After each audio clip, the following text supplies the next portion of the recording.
Water veg चालू होणार असं म्हणाले ते. रेल्वेचं वॉटर ट्रान्सपोर्ट चालू करणार आहेत असं म्हणाले ते. काही काय म्हणणार की बांगलादेशी मोठ्या प्रमाणात या देशामध्ये घुसपेटी आहे, खोटे प्रमाणपत्र घेऊन इथे राहत आहे, लव जिहादचे प्रकरण खूप वाढत आहे, यावर काही कडक कायदा व्हायला पाहिजे शासनाने. निश्चित व्हायला पाहिजे. आमच्याकडे सुद्धा बांगलादेशींचा खूप मोठ्या प्रमाणात काय म्हणतात उपद्रव सगळा आहे.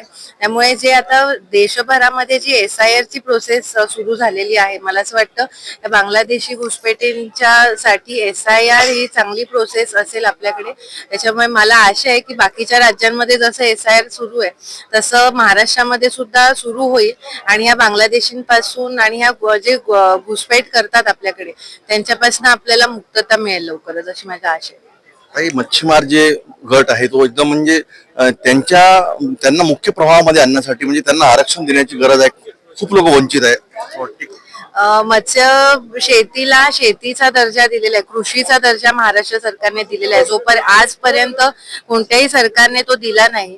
तर त्याच्यामुळे हे जे महायुतीचं सरकार आहे ते निश्चित मासेमारांसाठी चांगलं काम करतंय आणि त्यांनी कृषी दर्जाप्रमाणेच मत्स्य शेतीला सुद्धा कृषीचा दर्जा दिलेला आहे. त्याच्यामुळे निश्चित मासेमारीसाठी चांगले दिवस येणार आहेत असं मला वाटतं. आपल्यासोबत होते आमदार स्नेहल पंडित. अधिवेशनामध्ये आपल्या मतदारसंघाचे कोणते कोणते महत्वाचे मुद्दे आपण मांडलेले आहेत? आज यावेळेचं अधिवेशन हे खूप कमी दिवसाचं आहे, 7च दिवसाचं आहे. त्यामुळे जास्त बोलण्याची संधी किंवा मुद्दे मांडण्याची संधी मिळालेली नाहीये. पण आज सन्माननीय मत्स्य विभाग मंत्री नितेश राणेजी यांनी अतिशय चांगलं एक निवेदन सभागृहामध्ये सादर केलं. ते असं की सिल्वर पापलेट या माशाला राज्य माशाचा दर्जा महाराष्ट्र सरकारने दिलेला आहे.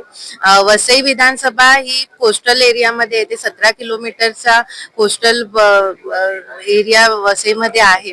पालघर जिल्ह्यामध्ये जी मासेमारी होते त्यामध्ये वसई विधानसभेचा खूप मोठा सिंहाचा वाटा आहे आणि पापलेटची सुद्धा मासेमारी तिथे जास्त प्रमाणात होते. तर पापलेटच्या संवर्धनासाठी आणि एकूणच त्याच्या मासेमारीच्या विकासासाठी हा जो निर्णय राज्य सरकारने घेतलेला आहे तो आमच्या विधानसभेसाठी खूप महत्वाचा आहे. त्यामुळे मी माझ्या विधानसभेतल्या सर्व मच्छीमार व्यावसायिकांकडनं मच्छीमारांच्या वतीने राज्य शासनाचे मनापासून आभार व्यक्त करते. आज यावेळेचं अधिवेशन हे खूप कमी दिवसाचं आहे, 7च दिवसाचं आहे. त्यामुळे जास्त बोलण्याची संधी किंवा मुद्दे मांडण्याची संधी मिळालेली नाहीये. पण आज सन्माननीय मत्स्य विभाग मंत्री नितेश राणेजी यांनी अतिशय चांगलं एक निवेदन सभागृहामध्ये सादर केलं. ते असं की सिल्वर पापलेट या माशाला राज्य माशाचा दर्जा महाराष्ट्र सरकारने दिलेला आहे.